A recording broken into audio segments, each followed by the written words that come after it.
Buenas tardes con todos y todas. Soy Ersa Gamarra, abogada especialista en Derecho Constitucional y Derechos Humanos, y esta vez vamos a hablar sobre la prevención y sanción de los actos de hostigamiento sexual en el centro de trabajo.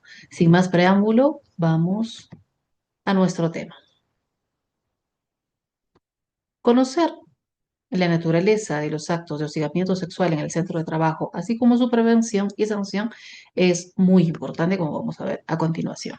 Para ello, esta capacitación se ha planteado los objetivos de conocer el marco legal, identificar la naturaleza de los actos de hostigamiento sexual, conocer los canales de denuncia y entender las consecuencias. En el marco normativo tenemos la Ley de Prevención y Sanción del Hostigamiento Sexual, así como su reglamento, dados por Ley 27942 y Decreto Supremo 14/2019 del Ministerio de la Mujer y Poblaciones Vulnerables. Tenemos también un instrumento importante que es la guía práctica para la prevención y sanción del hostigamiento sexual en el lugar de trabajo, dado por Resolución Ministerial 223/2019 del Ministerio de Trabajo. Tenemos el Decreto Supremo 003-97, que en su artículo 95 señala que el hostigamiento sexual es una falta grave y es un acto de hostilidad equiparable al despido. Tenemos también el Decreto Supremo 19/2026 del Ministerio de Trabajo, que constituye el reglamento de la Ley General de Inspección del Trabajo y tipifica las infracciones y sanciones por su incumplimiento. El decreto legislativo 1410 incorpora los actos de hostigamiento sexual y chantaje sexual al Código Penal. Entonces, ¿a qué llamamos actos de hostigamiento sexual? Son formas de violencia que se configuran a través de una conducta de naturaleza o connotación sexual o sexista no deseada por la persona receptora de estos actos o contra quien se dirige. Puede crear un ambiente intimidatorio, hostil y humillante o afectar su actividad o situación laboral. Se manifiesta de diferentes formas, por ejemplo, como la promesa implícita o expresa de un trato preferente a cambio de favores sexuales, como la amenaza por la que se exige implícita o explícitamente una conducta no deseada, comentarios o insinuaciones o proposiciones de connotación sexual o exhibición de imágenes de contenido sexual, acercamientos corporales, roces o tocamientos no deseados, trato ofensivo u hostil como consecuencia del rechazo a estas conductas, contacto virtual por mensajes, llamadas insistentes o de contenido sexual por medios digitales. Obviamente todo esto no deseado por la parte receptora de los actos.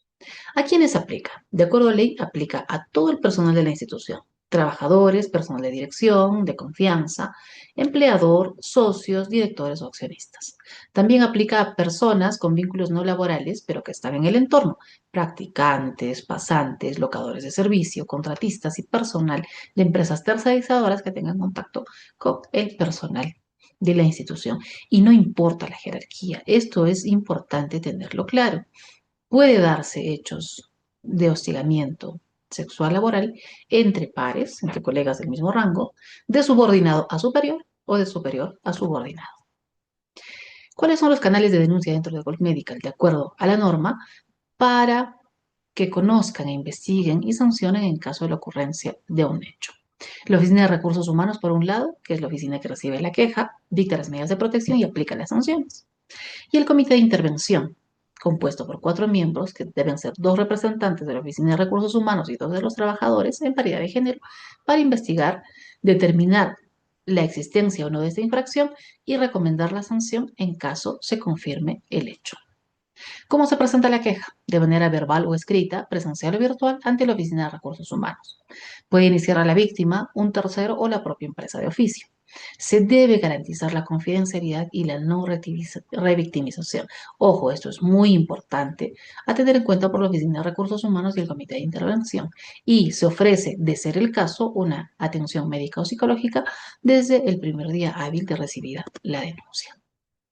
¿Cuáles son los procedimientos y plazos? Desde el día en que se recibe la queja o denuncia en la Oficina de Recursos Humanos, dentro del día hábil, esta oficina debe disponer las medidas de atención en caso corresponda médico-psicológica y trasladar el hecho al comité de intervención. Dentro de los 3 días hábiles, la Oficina de Recursos Humanos debe dictar las medidas de protección a favor de la víctima. Dentro de los 6 días hábiles debe comunicarlo al Ministerio de Trabajo y Promoción del Empleo. Dentro de los 15 días hábiles tras recibir la denuncia, el comité debe emitir un informe de investigación determinando si confirma o no la existencia de la infracción y en caso confirme la existencia, proponiendo la sanción. Y luego de eso, después de 10 días calendario, el Comité de Recursos Humanos, perdón, dentro de los 10 días calendarios, la Oficina de Recursos Humanos debe emitir la decisión final y, de ser el caso, imponer la sanción correspondiente. ¿Cuáles son las medidas de protección a favor de la víctima para evitar la revictimización? La primera, rotación o cambio de lugar del presunto hostigador. La segunda, la suspensión temporal del presunto hostigador. En este caso, se trataría de una suspensión imperfecta mientras dura la investigación con goce de haber. Por ello, es importante que el comité realice la investigación rigurosa, respetando todos los pasos y todas las etapas del procedimiento dentro del plazo establecido por ley, que ya mencionamos anteriormente. En tercer lugar, la rotación o cambio de lugar de la víctima si la víctima así lo solicita. El impedimento del acercamiento o comunicación del presunto hostigador con la víctima y otras medidas idóneas para proteger su bienestar que, de acuerdo al contexto y a la naturaleza del trabajo o del centro de trabajo, determine pertinente la Oficina de Recursos Humanos. Ojo, en ningún caso se puede ofrecer a la víctima tomar vacaciones como medida de protección, salvo que la víctima lo solicite. En caso de la víctima solicite tomar vacaciones como parte de las medidas de protección, entonces en ese caso la empresa puede concederla. ¿Cuáles son las consecuencias del hostigamiento sexual? Para el hostigador, si es trabajador, la amonestación, la suspensión o el despido, dependiendo de la gravedad del hecho. Tengamos en cuenta que para la norma laboral, estos actos constituyen falta grave. Si es empleador o personal de dirección, la víctima puede optar por el cese de la hostilidad o dar por terminado el contrato con la indemnización correspondiente. También, dependiendo de la naturaleza del hecho, puede acarrear responsabilidad penal. Para Gold Medical o para cualquier entidad empleadora, la nulidad del despido de quien presentó la queja o participó como testigo durante el procedimiento de investigación del hecho. La responsabilidad solidaria del funcionario que, conociendo el hecho, no actuó, no denunció, no hizo de conocimiento de la Oficina de Recursos Humanos. Es una infracción que ante SUNAFIL puede ser considerada como leve, grave, muy grave, dependiendo de la naturaleza del hecho, con multas que pueden superar hasta las 50 UITs. Y existe la obligación de reportar el caso ante el Ministerio de Trabajo dentro de los 6 días hábiles, como ya habíamos indicado. El Poder Judicial en su instancia máxima, esto es la Corte Suprema, ha desarrollado algunos elementos constitutivos de los actos de hostigamiento sexual laboral. La Corte Suprema ha señalado que las llamadas insistentes para que la persona acosada se presente ante el acosador o la exposición de material de connotación sexual también constituyen actos de hostigamiento sexual. Pero además, la Corte Suprema exige valorar ciertos elementos. Por ejemplo,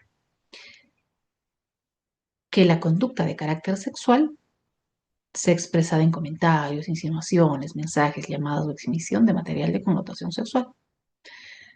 Y en actos también, ¿verdad? Que la conducta sea no bienvenida por la persona destinataria de la conducta, es decir, la víctima. Que ella rechace esta conducta de forma directa o indirecta con evasivas o acciones dilatorias. Y que exista una afectación real o potencial del empleo. Por ejemplo, la amenaza de pérdida de beneficios o un ambiente hostil que dificulte su trabajo. También señala que en la investigación y sanción del hostigamiento sexual debe tener por fundamento la declaración de la víctima y la ausencia de incredibilidad subjetiva. ¿Esto qué significa? Significa que la sola declaración de la víctima puede sustentar la sanción si ésta es coherente, si es persistente y si no hay razones objetivas que la invaliden, como la ausencia de incredibilidad subjetiva, que es algo que tendrá que evaluar el comité de intervención al momento de la investigación. Un despido sustentado en un procedimiento de investigación que respeta la Ley 27942, la Ley de Prevención y Sanción del Hostigamiento Sexual, así como su reglamento, no configura un despido fraudulento. Por eso es clave que tanto el Comité de Intervención como la Oficina de Recursos Humanos sigan estrictamente el procedimiento de los plazos y sobre todo, aquí quiero reiterar, esto es importante, documentar cada etapa, cada paso para proteger a la institución frente a posteriores consecuencias o demandas. ¿Cuáles son los roles y responsabilidades en GOLT? La Oficina de Recursos Humanos, el Comité de Intervención y todo el personal. A la Oficina de Recursos Humanos, ¿qué le corresponde? Recibir la queja, dictar las medidas de protección, notificar al Ministerio de Trabajo y aplicar la sanción final luego de la investigación. Al Comité de Intervención, investigar los hechos, respetando el debido procedimiento, emitir un informe determinando si hubo o no infracción y en caso de confirmar la recomendación de sanción. Y todo el personal debe conocer los canales de queja, evitar la revictimización y colaboración de la investigación si se es citado como testigo. Tengamos en cuenta, el hostigamiento sexual no requiere reiterancia ni rechazo expreso para que se configure. Gold Medical tiene la obligación legal de investigar a través de sus oficinas competentes, proteger y sancionar bajo responsabilidad. Las oficinas competentes son las de recursos humanos y el comité de intervención y ambas deben garantizar la confidencialidad de la víctima, del hecho, del investigado y del procedimiento. No actuar a tiempo genera sanciones para todos, no solo para el hostigador, sino para la empresa, esto es, para sus oficinas o despachos competentes. Una vez que tenemos claro cuál es la naturaleza y cuáles son las acciones de prevención y sanción de estos hechos, podemos, entre todos, desempeñar con mayor tranquilidad nuestras funciones y contribuir a un ambiente laboral saludable para cada uno de nosotros. Gracias por su atención.